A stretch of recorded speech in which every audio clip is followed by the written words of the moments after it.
কাছে ছুটে এসেছি।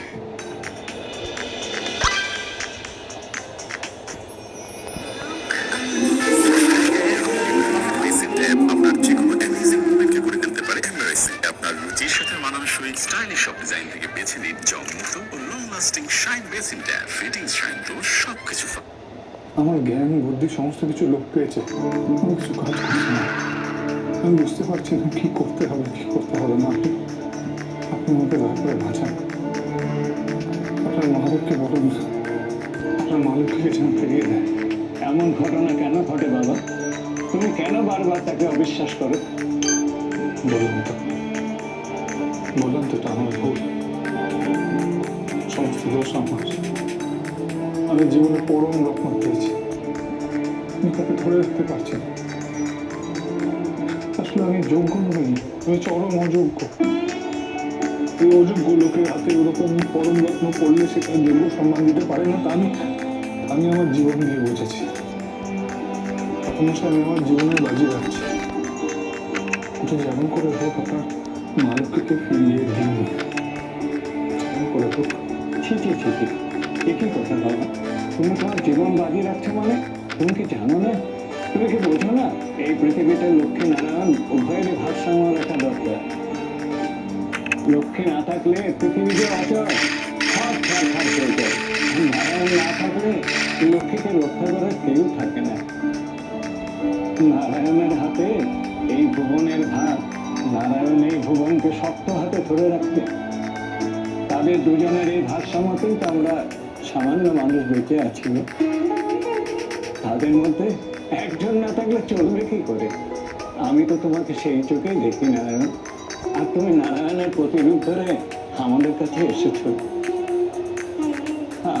আর মা লক্ষ্মীর প্রতিরূপ ধরে এসেছো। তাই তো তোমাদের লক্ষ্মী নারায়ণ বলি। তো তোমরা একজন না থাকলে পৃথিবীর যে ক্ষতি তুমি কেন বোঝো না তা? তোমাদের বিবাহ ঈশ্বর নির্দিষ্ট, আর ঈশ্বরের চাওয়াই তোমরা একসঙ্গে হয়েছ। ঈশ্বর না চাইলে তোমরা কিছুতেই তোমাদের বিবাহ বন্ধন থেকে নিজেদের সরাতে পারবে না। কেন কষ্ট দাও আমার লক্ষ্মীকে বারবার বাবা? আমি কথা দিচ্ছি, আমি আপনাকে কথা দিচ্ছি যে আমি কখনো আপনার মালিককে কষ্ট দেবো না, কোনোদিনও কষ্ট দেবো না। আপনি যে করে হোক তোর মালিক কি ওকে ফিরিয়ে আনুন ওকে। আপনার কাছে আমি হাত জোর করছি, আপনাকে বলছি আমি থাকতে পারি না। হ্যাঁ, আমার খুব কষ্ট হচ্ছিল, ভেতরে খুব কষ্ট হচ্ছিল, তো সহ্য করতে পারছিল না। আমি এখনো জানি না যে বেঁচে আছে কি না, আমি জানি না। আমি শুধু আপনার কাছে এসেছি, বাবার কাছে এসেছি, শুধু কোনো আশা নেই। আপনার যে করে ফিরিয়ে দিন, যে করে। ঈশ্বরকে তোমার মনের কথা বলো, তাকে পুজো দাও, তাকে ভক্তি করে পুজো দাও। তার কপালে তিলক তোমাকে দিয়ে দেবো, সেই ছাই তুমি মা লক্ষ্মীর কপালে ছোঁয়াবে। মা লক্ষ্মী আমার ঠিক বেঁচে পেতে। আর মা লক্ষ্মী সুস্থ হয়ে গেলে জীবনে তোমরা একবার এখানে আসবে। সেই বাবার মন্দিরে বাবাকে সব প্রণাম করে যাবে। পুজোর ব্যবস্থা করে থাকুন মশাই, কি আয়োজন করতে হবে সমস্ত কিছু করতে। মাঝে মাঝে আগে দক্ষিণে মাঝে সমস্ত আমি দিয়ে দেবো, চিন্তা করবেন না। আমি সবাইকে পুজোর ব্যবস্থা করবো। চিন্তা করো না, এই পোশাকে তোমাকে আমি পুজো দিতে দেবো না। তোমার জন্য ধোয়া বস্ত্র আনবো, তারপরে পুজোর জোগাড় শুরু করতে হবে।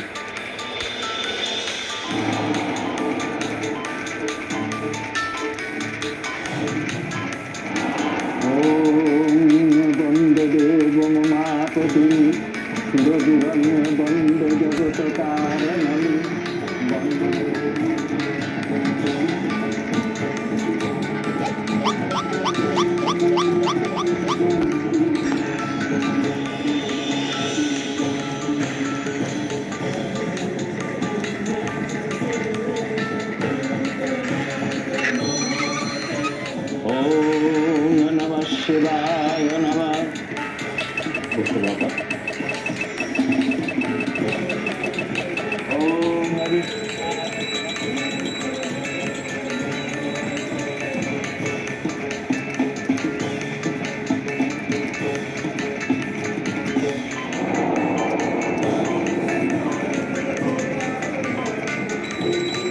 হাতে নিয়ে নাও,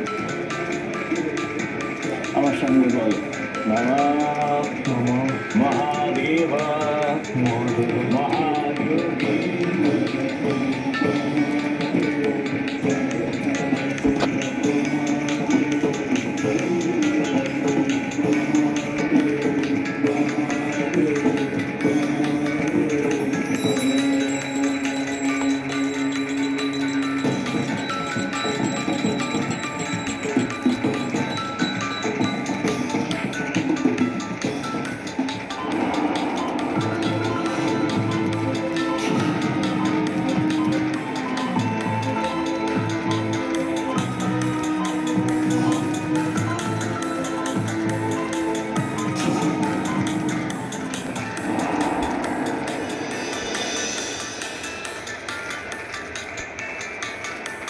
এই না, এই অঙ্গভস্য তুমি আমার মা লক্ষ্মীর কপালে স্পর্শ করে দেবে,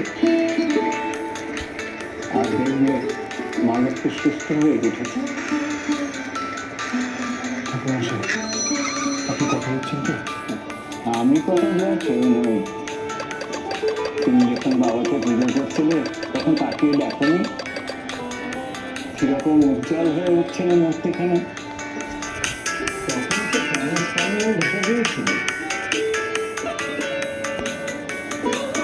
বাবার যদি কিছু করার না থাকতো তাহলে তো তুমি এই I feel easy fight American ASTM স্ট্যান্ডার্ডে তৈরি আধুনিক যুগের আধুনিক পাইপ ফিটিংসের সাথে তোমার অন্তরের ভালোবাসা, তোমার সব অন্তরের শ্রদ্ধা, আর তোমার সব আবেগ তুমি বাবার কাছে নিবেদন করে যাও না। ঠিক হবে।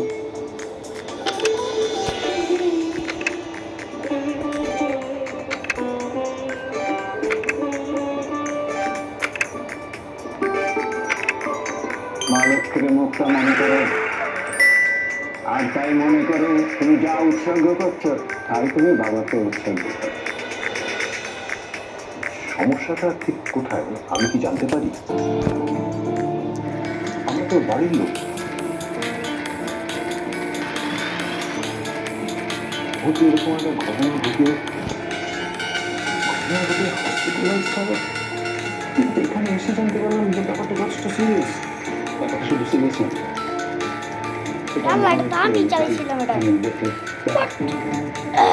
ডক্টর ক্লিয়ারলি বলে দিয়েছে যে যদি ফটো এই গাছ না কাটে তাহলে কিছু বলা সম্ভব না, ভোট বাঁচবে না। আর এটা একজন লোক দায়ী থাকে। তোমাদের মধ্যে তো একটা বন্ধুত্বের সম্পর্ক আছে, তুমি সবসময় আমার ছেলেকে অভিযুক্ত করছো। তবে একটা কথা বলো তো, যে দৃশ্য শঙ্কর দেখেছে সেটা দেখে সাময়িকভাবে ভ্রান্তি হওয়া কি উচিত না? না উচিত না। সরি স্যার, আপনি আর নিজের ছেলেকে ডিফেন্ড করবেন না। একটি অবিশ্বাস যার মনের ভেতরে তার একটা মেয়েকে বিয়ে করাই উচিত নয়। অবিশ্বাস যার সম্পর্কের ভিত্তি, ঠিক কেন বিয়ে করবে আসলে? অবিশ্বাস ছাড়া যে কিচ্ছু করতে পারেনি। আপনি খুব ভালো করে জানেন যে আমাকে নিয়ে পর্যন্ত সন্দেহ করতো, আপনি খুব ভালো করে জানেন সবটা। আর এত ঘটনা ঘটার পর বিয়েটা কিন্তু হলো। আমরা তো ভেবেছিলাম বিয়ের পর অন্তত হ্যাপিলি ম্যারেড কাপল হবে, সুখের গল্প। কি হলো? কি হলো বলুন বাবু? মগজ এরকম একটা ঘটনা ঘটিয়ে বসলো। ও তো বিয়ের আগে এরকম কিছু করেনি, তাহলে এখন কেন করলো? কেন করলো এখন? মানে আপনারা কি মনে করেন যে ওর বাবা মা এখানে নেই বলে যা খুশি করা যায় আমার সাথে? ছোট গেলে নিজে তো করতে পারে ওকে। তুমি বাবা মা এখানে নেই এই কথাগুলো বলো না, কারণ আমরা কিন্তু বাবা মা হয়ে ছিলাম পাশে। এটা পুরোপুরি শঙ্খ আর মনের মধ্যে হয়েছে, এর মধ্যে বাবা মা থেকে নেই। আপনি খুব ভালো করে বুঝতে পেরেছেন ইতিহান বাবু কি বলতে চাই, খুব ভালো করে বুঝতে পেরেছেন। মোহনের বাবা নেই, তাই জন্য সংঘকে টর্চারগুলো মনের উপর করতে পারে। এই অবিশ্বাস করার কথা একটা টর্চার, প্রত্যেক মুহূর্তে টর্চার। ঈশান বলতে চেয়েছেন যে সেই টর্চারটা সংঘ করতে পারছে সেগুলো কোনো জিনিস করলে বাবা মাকে এই কথা শুনতে পারে।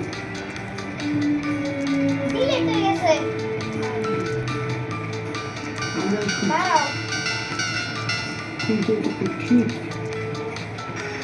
শঙ্খ মনকে যতটা ভালোবাসে কোনো মানুষ ওরকম ভালোবাসতে পারবে না।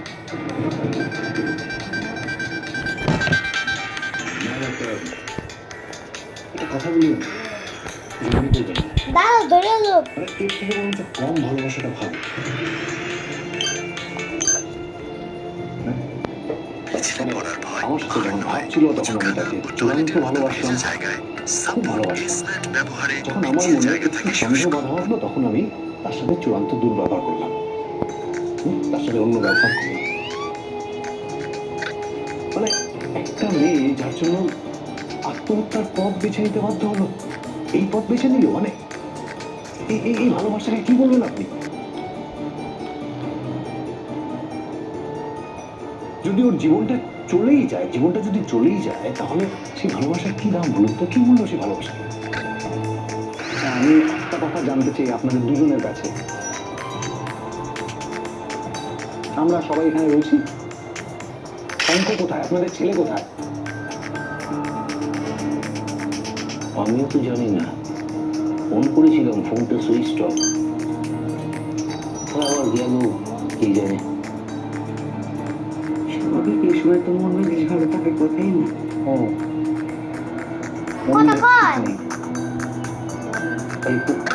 কি জঙ্গলে চলে গেছে, বনে চলে গেছে, পাহাড়ে চলে গেছে, বিবাদী হয়ে গেছে নাকি? সাধু গঙ্গা চলে গেছে? আমরা এখানে দাঁড়িয়ে গোটা ঘটনাটা ফেস করবো আর উনি পালিয়ে পালিয়ে বেড়াবেন, মানে আপনাদের এটা নর্মাল বলে মনে হচ্ছে স্যার?